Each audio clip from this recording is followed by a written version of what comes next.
I don't know how I'm going to paint this model.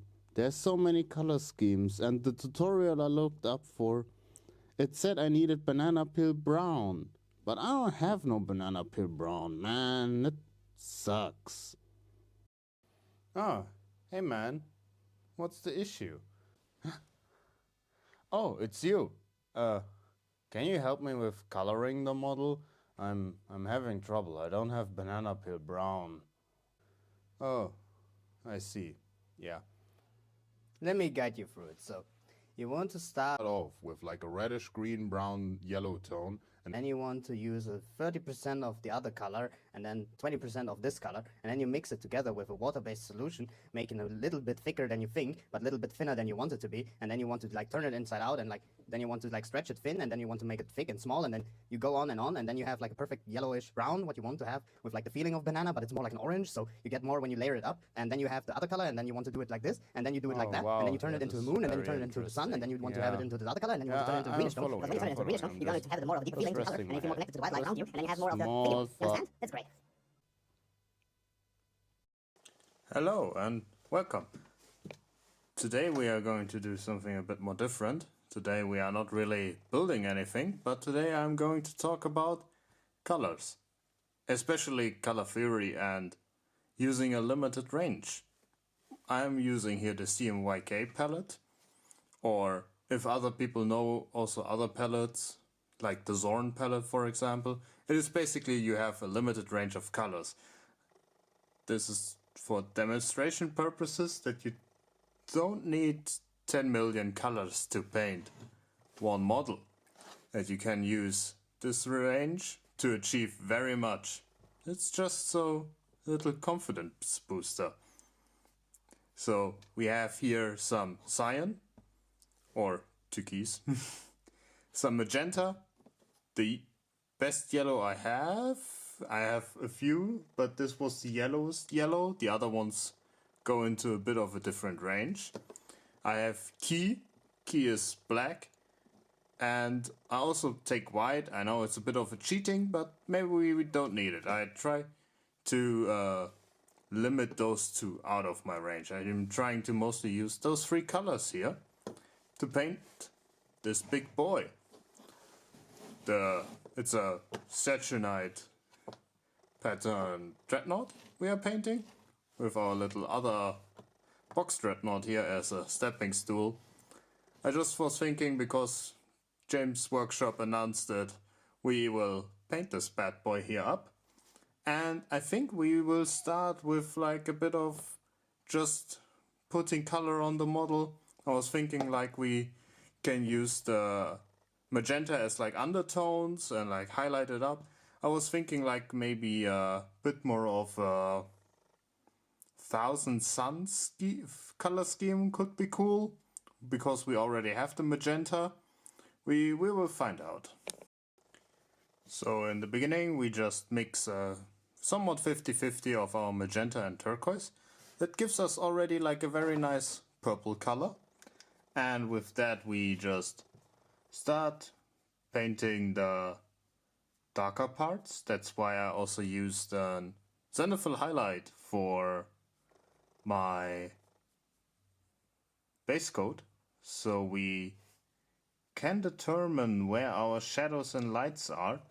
I want to keep this color mostly in our shadows. That means we start with this nice big shoulder pad here and just work a bit like here, and we stop and we go here a bit, just so all the darkest parts are made in this color. I was thinking of going from here, we mix more blue in. That gives us a bit more of the bluish side of our mixture, and go up. And because we are working with normal acrylic paints that I just bought at the normal acrylic paint store, these are a bit more heavier body, means they take a bit longer to dry, which gives us the opportunity of doing some wet blending. If I just take some magenta in there, and then we just mix that in here a bit. And then we're already getting some blends going. They don't need to be 100% perfect. We just first want to get like a feeling of our colors going, what we want on our model. But it's already starting to look pretty nice.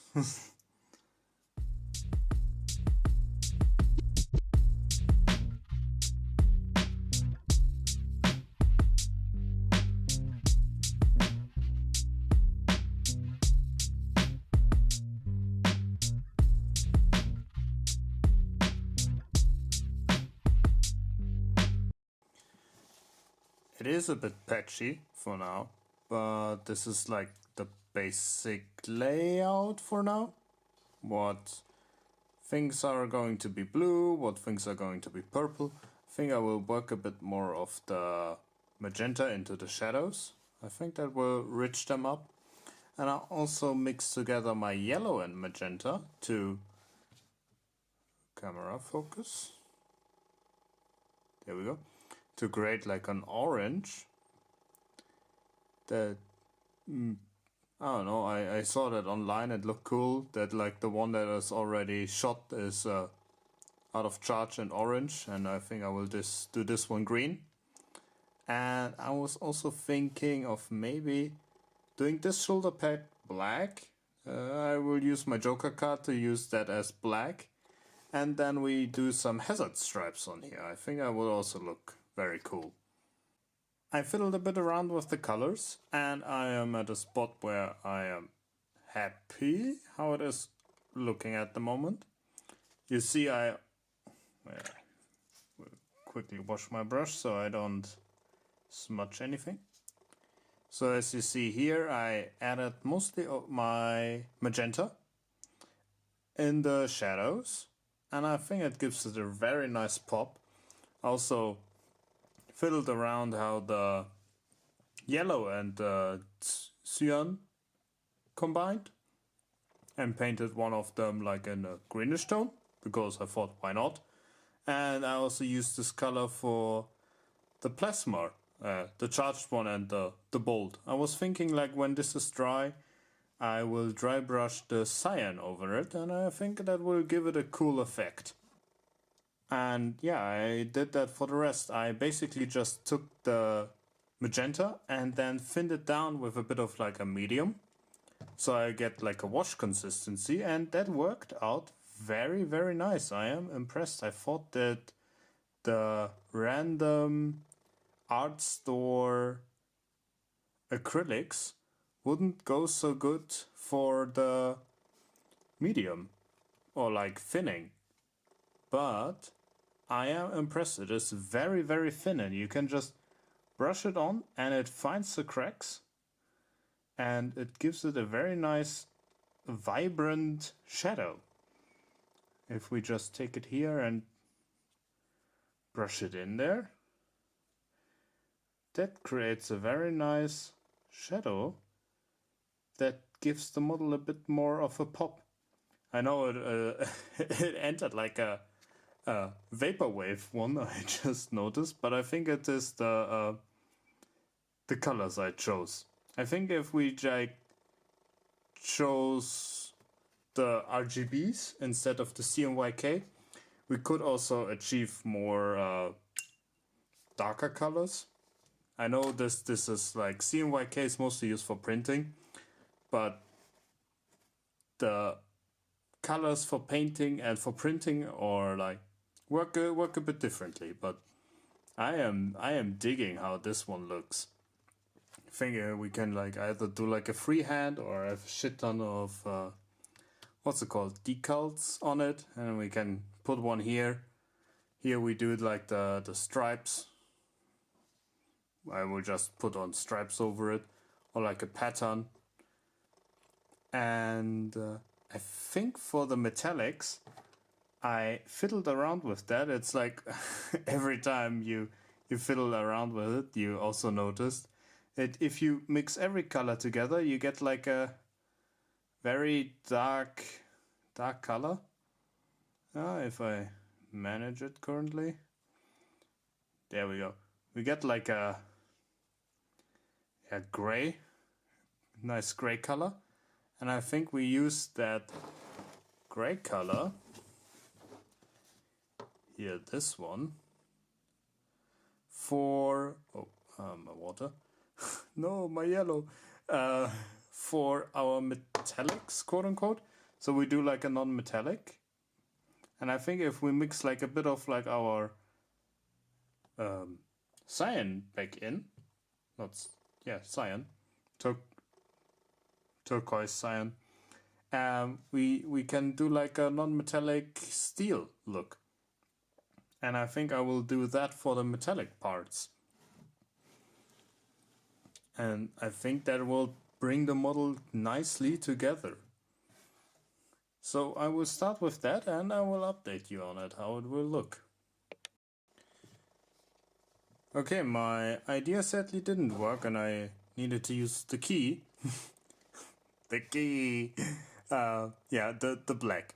And I mixed in a bit of the turquoise to give it like a bit of a gray. And now I'm just going over with a dry brush and hitting all the edges of our gray. So we get a bit of a raised area. And while we hadn't painted him, I was thinking we can try him in a red color. We can challenge us and try to do red. I think we can do it with our... It will not be really red, but with our magenta and yellow, we can try something that somewhat similar fits it. And then we paint the base. Here we extra have a hole, so I was thinking of filling in a bit of epoxy resin. That looks very, very cool. Yeah. And yeah, we are basically on the home stretch. I will try to do the plasma a bit more. The color was a bit too thin, so it needs a few more, layers.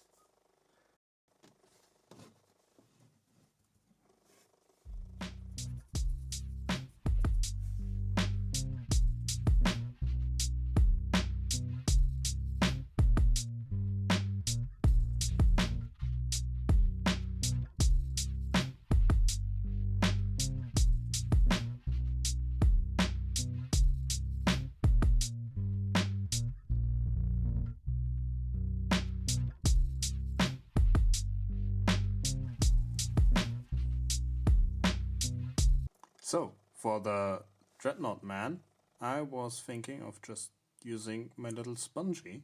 I mixed together a bit of magenta and yellow to create an orange as my highlight. And then we do just like little chippy chips. And that should just save some time for me. We start off a bit rougher. Just trying to hit all the raised areas.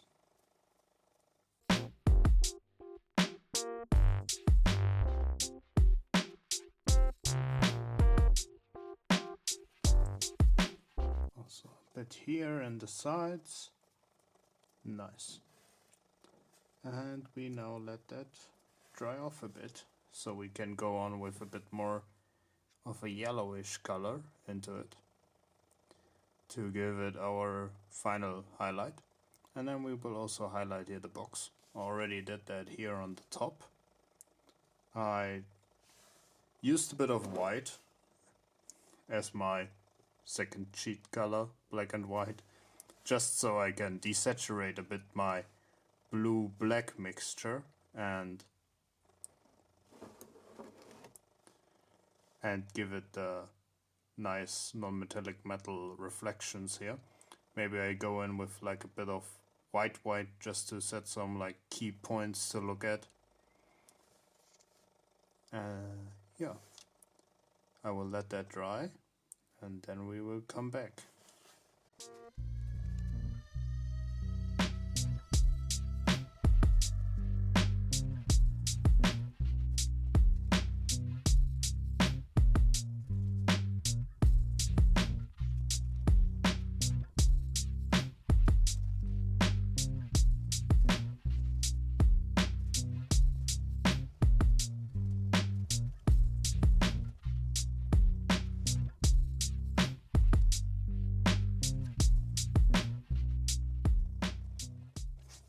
So for the base I was thinking we need to add a bit more texture, and for that I will mix a bit of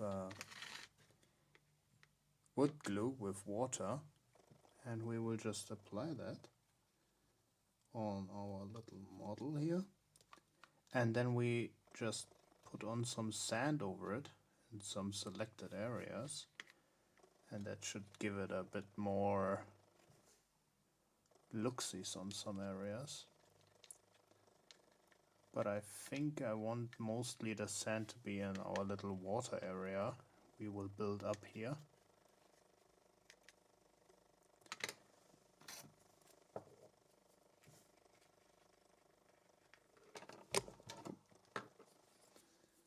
I need to switch the brush. This one was already a bit too cranky.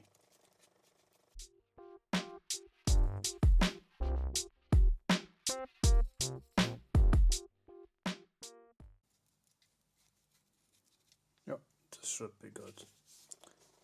So let me quickly rinse out this brush because I want to keep it a bit more mobile. I will quickly dip this one.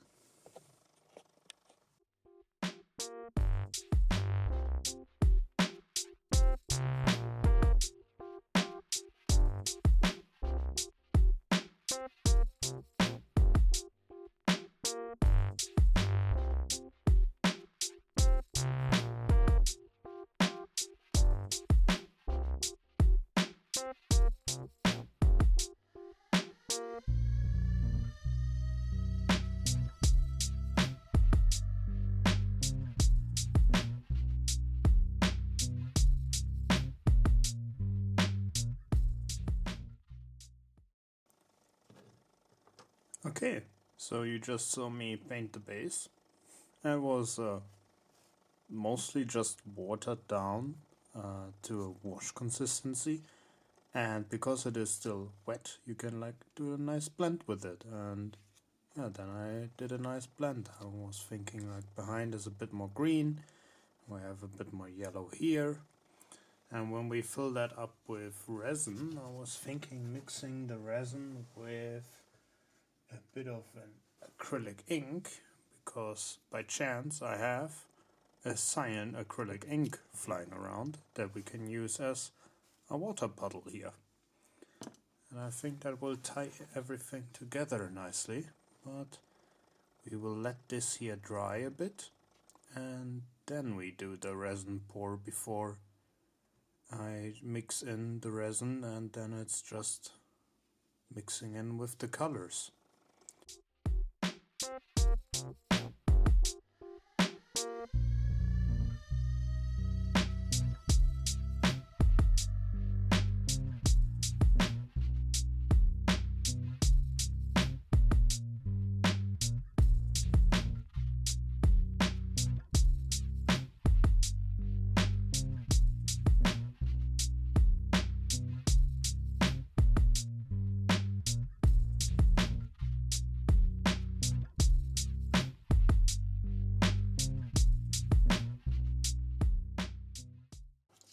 So the resin is set now, and yeah, I think I wedged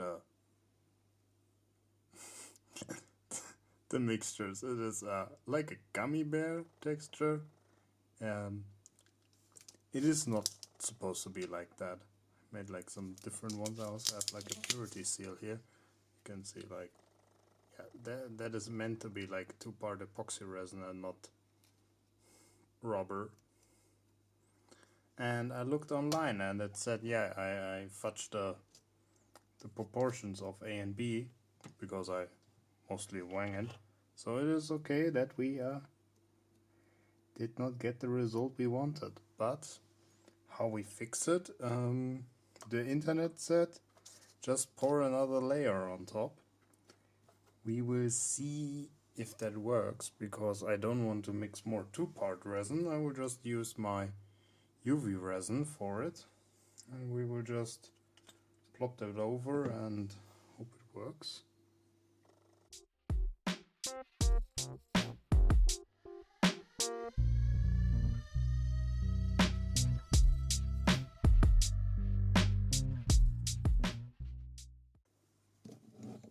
Well, that didn't went to as planned. I had like a chemical reaction here. And now I have all those bubbles, and it's also like boiled up a bit. And it is at least solid now. So I'll just live with my failure and know that now I take measuring epoxy resin a bit more serious. Yeah, I think that was basically our last step, and that means it is time for our beauty shots.